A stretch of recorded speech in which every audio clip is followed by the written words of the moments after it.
Hey guys, welcome back. This is part two. Part one was in our last episode, so if you haven't seen that, just go ahead and click back there for that. But otherwise, I hope you enjoyed part two of how to run traps in your fortress-like scenario. You know what I mean? But all I'm trying to say here is there's a lot of things you can do, specifically if everybody in the room, everybody in the fortress is working toward the same goal. You can start creating death traps, choke points, and think about it like, think about it like if you were current military, right? And you're fortifying a base. Well, I'm not going to have 17 roads lead to my server room or whatever where you have the information. One with one an armed room guard with or all two. this stuff, right? Yep. Well, I'll give you for instance. So I've been in certain server colos in Denver where people just rent out a cage and then they put their own servers in it and use it for kind of like a hybrid cloud. It's a nondescript door on a nondescript street, and you walk and basically you buzz in. When they buzz you in, they ask you for your name and your ID number, and you have to identify what company you're with. You then walk into the room, and I kid you not, when I went in, there was a lady. She had a shotgun that was visibly pointed at you underneath and desk mounted. And you could see the barrels, and they're basically pointed at chest level because she was being nice, as opposed to like crotch level. And she asks you to, you have to have your ID out by that point. You hand her your ID. She sits there with one hand on the gun and one hand she checks your ID and sees if you're cleared. You then have to give her a verbal passcode that you set up, and she checks it against that. Then she calls a guard who then comes out of a different room entirely. And escorts you. He escorts you to your room because there's all these hallways and stuff. You then have to use another passcode. I think we had I think it was just a thumbprint scanner, but I've seen some that would do an optical as well. And then that will open up the door for you.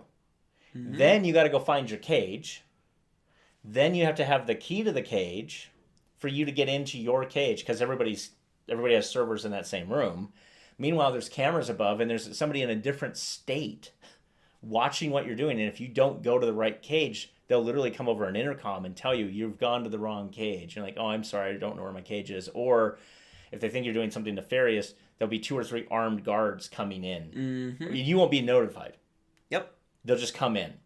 And all I'm saying is if this is how you think about the security for a dungeon, because your guys are up to something really nefarious that's going to let them rule the world, they're going to be spending hundreds of thousands of dollars to secure the place so that they can rule the world. Yes. And because of that, only the bravest or the most powerful parties attempt these. Right. Or the stupidest. Or the stupidest. They're dead in room 1. Yes. Or room 1, the last room on the first floor. So right? the thing I would say as a caveat to this is you would need to make sure that your players have the resources to get through this. You don't spring it on them No. and keep the standard loot in the dungeon because that's going to kill them. You need to have a little bit more because they're going to spend a lot more in healing and spells and other things to get through this. Exactly. And then if you're going to do these traps and then you combine it with our last episode on how to run monsters or NPCs in a fortress-like environment like what we're talking about, you can actually have some pretty deadly encounters real quick. Because on top of the traps, you have guys that are coordinating their attacks with those traps to force you into those traps. With this, I would say that your players need to be challenge rating 4. 4 higher. 4 higher than what you're throwing at them to survive this because of you're optimizing the monsters with nasty traps. Or be prepared for long rests every room. Yes. Which is a problem. Which is a problem which needs to be handled. Yeah. So that's why you would go 4 under, i.e. 4 under. And then just remember that any traps you have, not like the silent alarms, but a pit trap, specifically if you're using it in coordination with guys, pushing guys into it or making them lure them to fight them.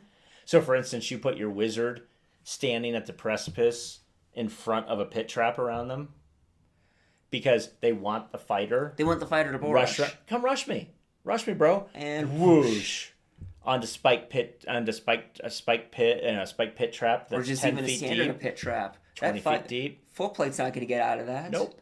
And the wizard doesn't. And now the fighter's out, and the wizard doesn't have to deal with them. Mm-hmm. Wizard takes a 5-foot step back to avoid any kind of hits from the range from the fighter in the pit, and just does his stuff. Mm-hmm. And at the end of it, they'll just come and pick off the, And the fun part about that is if they do that, if they fall into that, make sure they fall into a pile of bones.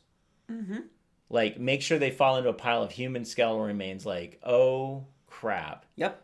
Because this is exactly what has happened It's with everybody designed. else. Yep. Yeah. And then I would say that, think about it logically. If that fighter just happens to have a pull-on arm or something, give him bonuses because he does have an ability to pull himself out because of the extended weapon. Yeah, he could possibly move himself out, but it may be 3 minutes until he strips from the full plate because of the weight. Or it's still the thing of several climb checks that he doesn't have with some bonuses because of what he's got a pole arm. He's got to get out. Does he have adamantine daggers? He might be able to use them like pitons. I think that's how you pronounce it. Yeah, I was gonna say best case scenario. You're still looking at. Well, the fighter's going to be out guaranteed at least 3-4 rounds, which is enough to be out of most of the combat. That's perfect. Yeah. And again, we're talking about battlefield control, which I'm going to address right now.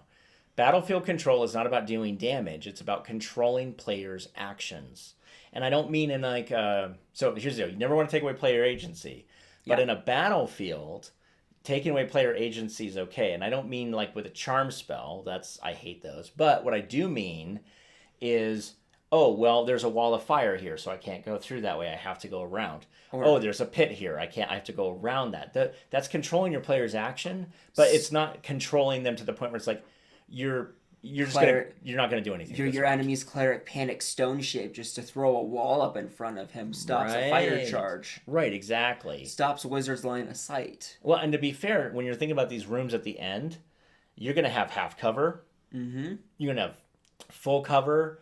You're going to have all these things because they've designed this room for us to kill you. You might have a cleverly thrown pillar right in the front door that they walk in, so the wizard actually has to step into the room and out a bit in order to do stuff, which causes the wizard to be 3 turns out in order to be in the fight. Well, the other thing you could do with it right away, I like this concept. So if you go to, this is what I'm thinking. So it's like when you go to Orlando... Mm-hmm. And you go to the Harry Potter Wizarding's World, and you go through Diagon Alley. Mm-hmm. So you walk in, and then you have to turn right or left, and then you walk further, and then you have to turn right or left again, and then you get in, and then you can actually see all of Diagon Alley, which is really cool when you do it. But think about it this way: so you open a door, and 5 foot in, there's a full wall, the full floor to ceiling wall that requires your players to come in, walk 10 feet in, and then turn so they can actually see what's happening. And that means that your wizard can't just sit outside the hallway and barrel stuff through because there's nothing to do. Also think about it this way. So every single spellcaster at high enough level has the ability to manipulate stone. Yep. So why don't you have a lot of like, okay, so we're going to do that. And then I'm going to have spiked stone in places to cause them to Why not have spiked stone... Like, why not have a thing where, you have, like, a path? Yeah. Right? Because here's the thing. Your guys still have to... Your team, as the GM, those guys still have to transverse this passageway. But if you had you walk in and let's say there's a field of, like, say, 30 feet tall of spiked stone. And I'm talking, like, 1d6 spiked stone. So, like... spikes like this big. So if you were to walk through them, you're taking 1d6 damage for every step you take and every step you stay there. Every round you stay there. Mm-hmm. But there's this little meandering path. You know what I mean? And for 30 feet, you're not going to get that big of a bang out of it. It would be kind of like this. But if you did a 50-foot one or a 60-foot one, you could have this weird meandering path, which means all your fighters either have a choice. Yep. And that's battlefield control. Do you walk around the path? Oh, by the way, even in the other example, you walk in, there's a wall. I have archer mounts on each side. Yeah. So as you're coming in, you're getting shot at. Also for your rank and file to go.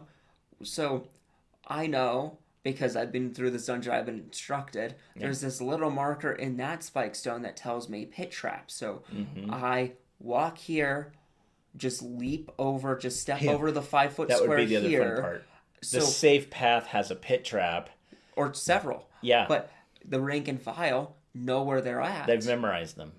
Well, it's the same thing. So medieval dungeons.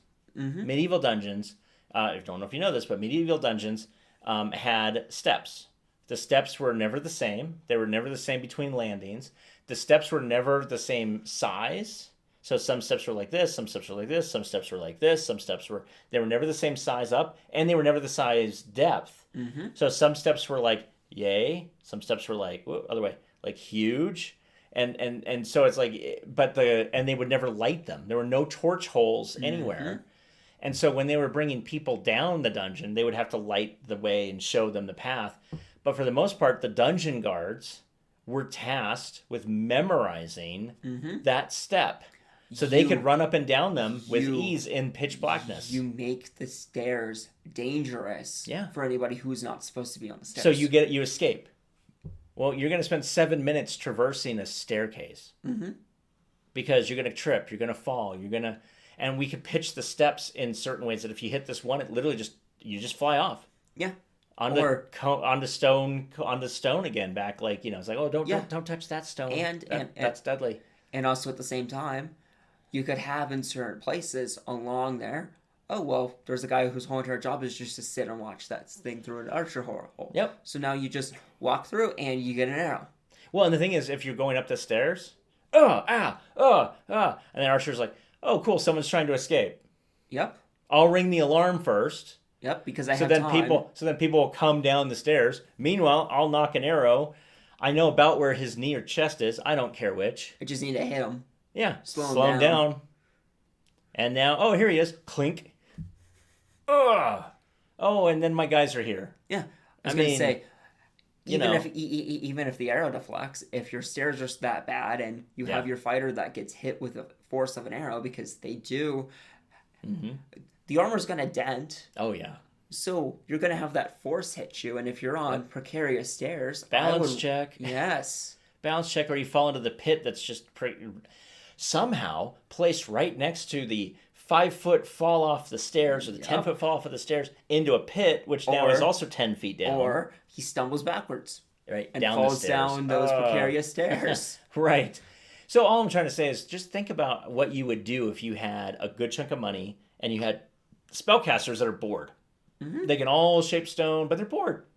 So what are they doing? Shape stone's permanent. They're burning. They're just building stuff. They're not building stuff. It doesn't matter. They're just bored.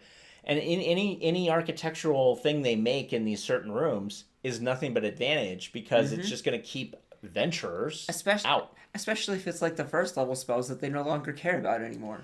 Oh, yeah. Exactly. So anyway, that really ends this. So we'll see you guys next time. Next time.